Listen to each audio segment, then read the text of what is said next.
할렐루야, 주님의 이름으로 문안드립니다. 다 같이 사도신경으로 신앙 고백하심으로써 수요일 새벽 예배를 시작하겠습니다. 나는 전능하신 아버지 하나님, 천지의 창조주를 믿습니다. 나는 그의 유일하신 아들, 우리 주 예수 그리스도를 믿습니다. 그는 성령으로 잉태되어 동정녀 마리아에게서 나시고 본디오 빌라도에게 고난을 받아 십자가에 못 박혀 죽으시고 장사된 지 사흘 만에 죽은 자 가운데서 다시 살아나셨으며 하늘에 오르시어 전능하신 아버지 하나님 우편에 앉아 계시다가 거기로부터 살아있는 자와 죽은 자를 심판하러 오십니다.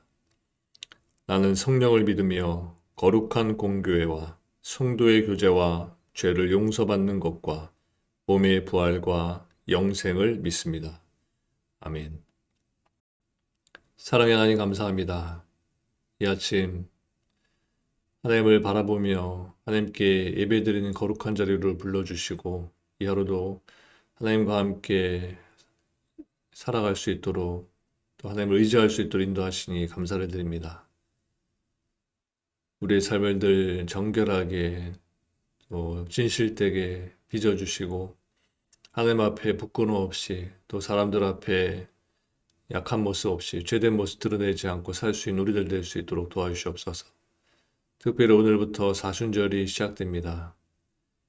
이번 2024년 사순절을 보내며 우리의 삶 가운데 얼마나 방황의 모습, 절제되지 못한 모습, 또 세상적인 모습이 많이 담겨져 있는지를 바라보며 회개하게 하시고 하나님 아버지의 사랑과 예수 그리스도의 그 십자가를 바라보며 이 사순절 기간 동안 경건의 모습으로 또 거룩한 모습으로 세워질 수 있도록 우리를 붙들어 주시옵소서.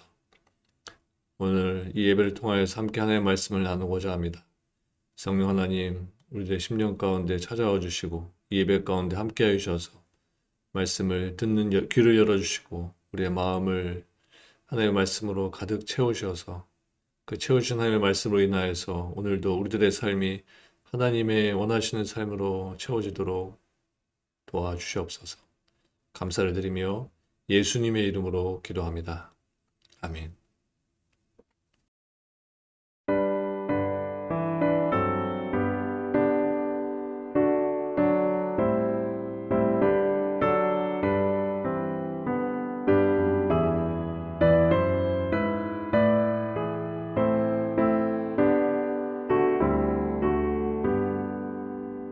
이 세상 끝날까지 주 섬겨 살리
하나님께서 오늘 우리에게 주는 말씀은 창세기 9장 18절부터 29절까지의 말씀입니다. 창세기 9장 18절부터 29절까지의 말씀을 봉독해 드리겠습니다. 방주에서 나온 노아의 아들들은 셈과 함과 야벳이며 함은 가나안의 아버지라. 노아의 이 세 아들로부터 사람들이 온 땅에 퍼지니라. 노아가 농사를 시작하여 포도나무를 심었더니 포도주를 마시고 취하여 그 장막 안에서 벌거벗은지라. 가나안의 아버지 함이 그의 아버지의 하체를 보고 밖으로 나가서 그의 두 형제에게 알리매 셈과 야벳이 옷을 가져다가 자기들의 어깨에 메고 뒷걸음쳐 들어가서 그들의 아버지의 하체를 덮었으며 그들의 얼굴을 돌이키고 그들의 아버지의 하체를 보지 아니하였더라. 노아가 술이 깨어 그의 작은 아들이 자기에게 행한 일을 알고 이르되 가나안은 저주를 받아 그의 형제의 종들의 종이 되기를 원하노라 하고 또 이르되 셈의 하나님 여호와를 찬송하리로다. 가나안은 셈의 종이 되고 하나님이 야벳을 창대하게 하사 셈의 장막에 거하게 하시고 가나안은 그의 종이 되게 하시기를 원하노라 하였더라. 홍수 후에 노아가 350년을 살았고 그의 나이가 950세가 되어 죽었더라. 아멘. 오늘 본문에 보면 당대의 의인으로서 하나님에 의해 홍수 심판에서 구원을 받고 하나님으로부터 무지개 언약과 생육하고 번성하라는 복까지 받은 바 있는 신앙의 인물 노아의 인생 최대의 실수가 적나라하게 기록되어 있습니다. 즉 노아는 인생 말년에 포도주를 마시고 취해서 벌거벗는 추태를 보이는가 하면 그것을 보고 형제들에게 말한 아들 함을 저주하기까지 하는 실수를 범한 것입니다. 노아가 인생 말년에 이런 큰 실수를 범했던 것은 그가 신앙적으로 방심을 했기 때문이었습니다. 노아는 홍수 이전에는 어떻게든 하나님의 뜻대로 살아가 보려고 했습니다. 그리고 그의 그러한 경건한 생활은 홍수 사건 이후에도 한동안 계속되었는데 그것은 홍수가 언제 또 다시 미칠지 몰랐기 때문이었습니다. 그러나 이제 상황이 달라졌습니다. 하나님은 다시는 홍수로 세상을 멸망시키지 않겠다라고 약속하셨고 그 징표로 비온 뒤에 무지개도 하늘에 떠올랐습니다.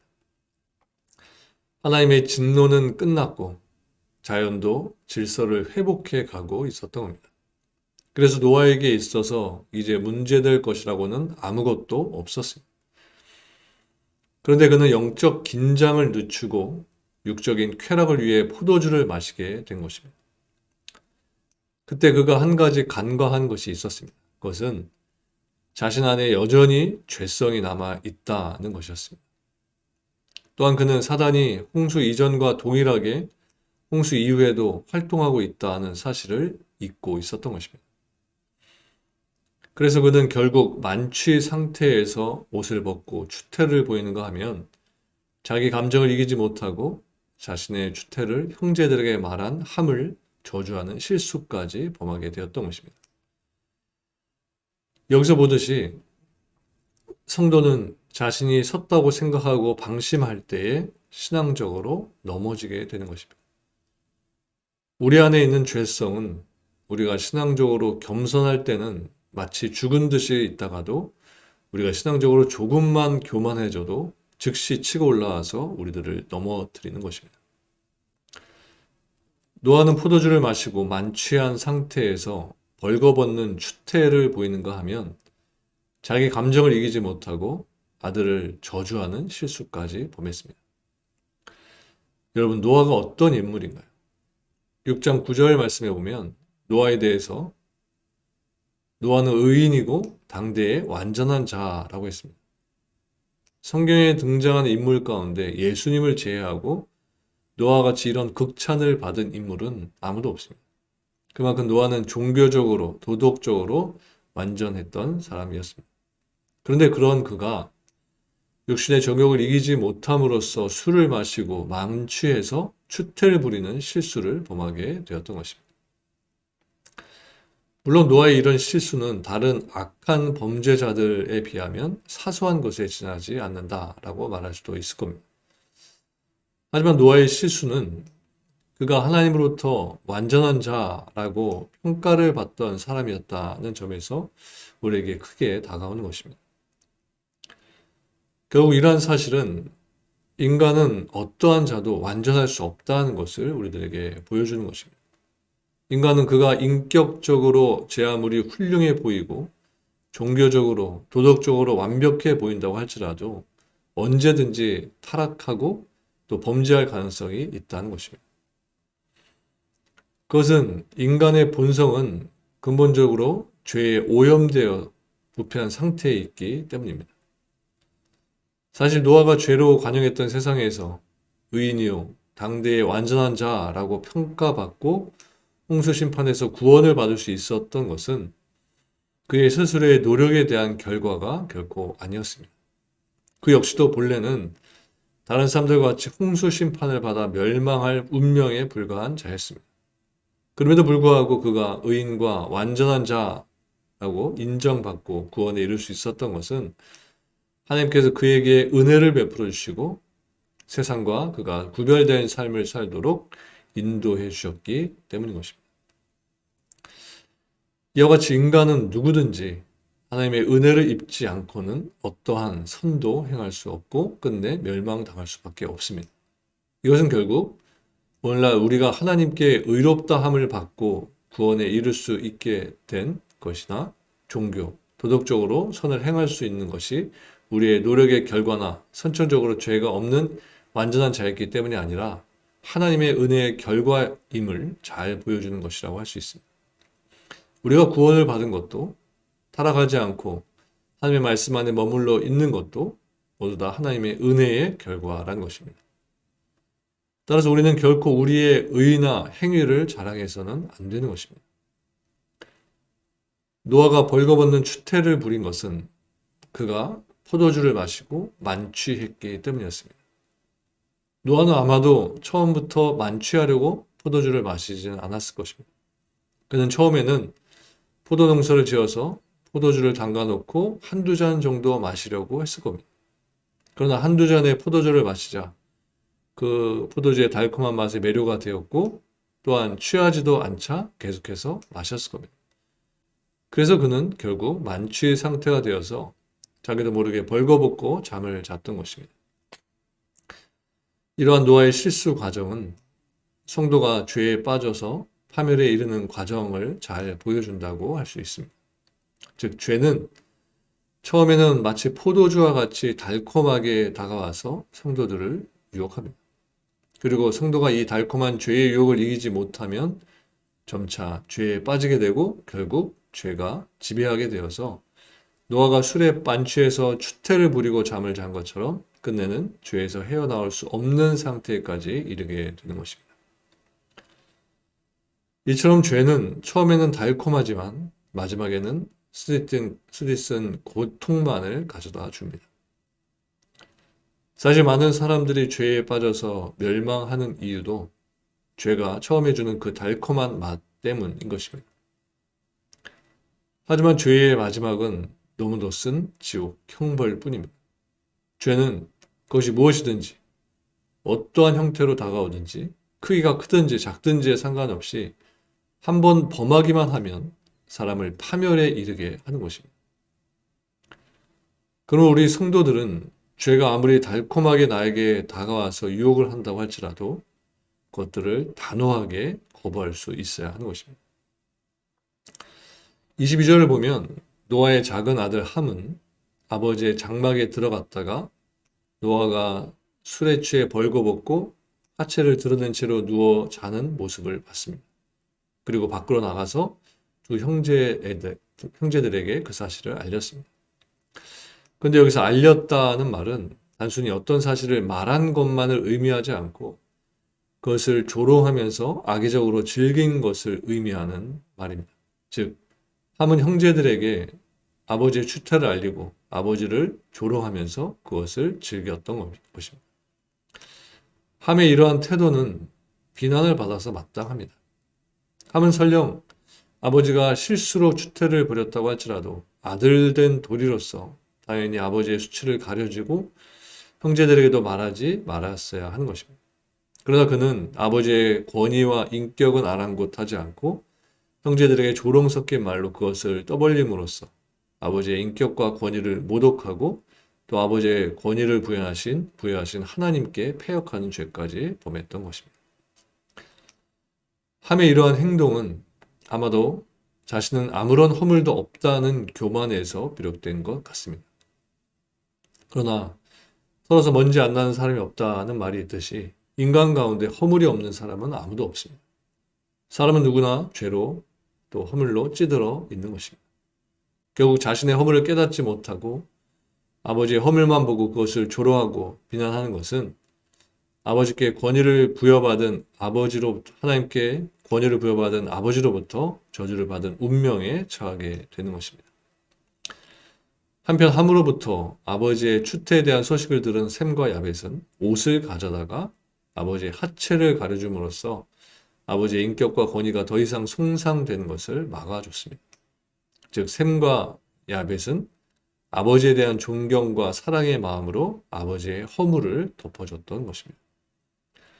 그 결과 그들은 아버지로부터 놀라운 축복을 받게 되었습니다. 또 이어서 28절과 29절을 보면 노아는 홍수 후에 350년을 더 살고 950세로 생을 마감했습니다. 노아의 이러한 죽음은 죽음을 극복할 수 없는 인간의 한계를 뚜렷하게 보여줍니다. 사실 노아는 죄악이 관영한 세상 속에서도 하나님과 동행하는 삶을 살았던 경건한 인물이었습니다. 더욱이 그는 온 인류가 하나님의 홍수 심판으로 멸망할 때도 하나님의 은혜를 입어 온 가족과 더불어서 구원을 받았습니다.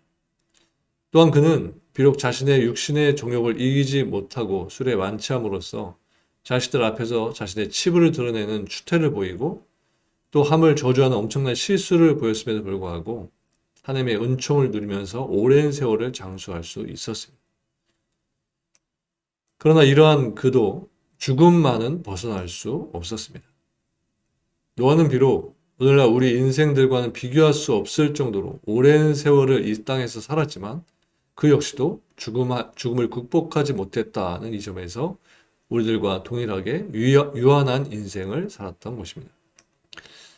이처럼 육체적 죽음은 모든 인생에서 적용되는 보편적인 진리입니다.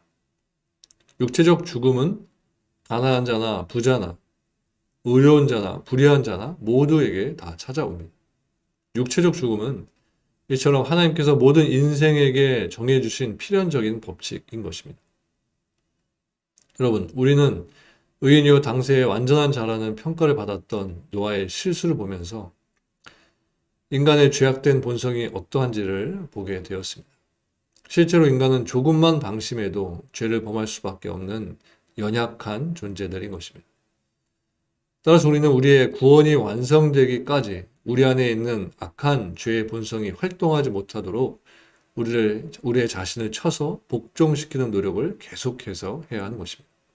동시에 우리는 우리 모두가 연약한 인간들이라는 것을 기억하면서 다른 사람들의 허물을 들춰내서 조롱을 한다거나 비난하기보다는 서로 사랑의 마음으로 서로의 약점과 허물을 덮어주는 마음을 가져야 하는 것입니다. 내가 그렇게 연약한 사람이라는 것을 기억하면서 오늘도 나의 부족한 부분들을 보면서 지적하고 조롱하는 우리들이 아니라 남의 약한 모습을 보면서 자신에게도 있는 부족한 부분들을 바라볼 수 있어야 하는 것입니다. 그렇게 우리가 우리의 약함 가운데서 우리가 의지해야 하고 붙들어야 하는 분은 오직 하나님이시다라는 것을 생각하면서 오늘도 하나님의 인도하심과 도우심만을 구하며 사시는 저 여러분들 모두가 되시기를 주님의 이름으로 축원합니다. 함께 기도하시겠습니다. 하나님, 우리는 의로운 것 같지만 우리는 진리에 서 있는 것 같지만 여전히 우리 안에는 죄로 가득 차 있고 우리는 여전히 오늘도 죄 가운데 방황하며 살게 될 것을 보게 됩니다. 그런 연약한 우리들인 것을 우리들 스스로 인정하면서 한순간도 방심하지 않고 한순간도 교만하지 않도록 늘 하나님께 우리의 약함을 고백하면서 하나님의 손을 의지하고 하나님의 뜻을 붙들며 사는 우리들 될 수 있도록 인도하여 주옵소서.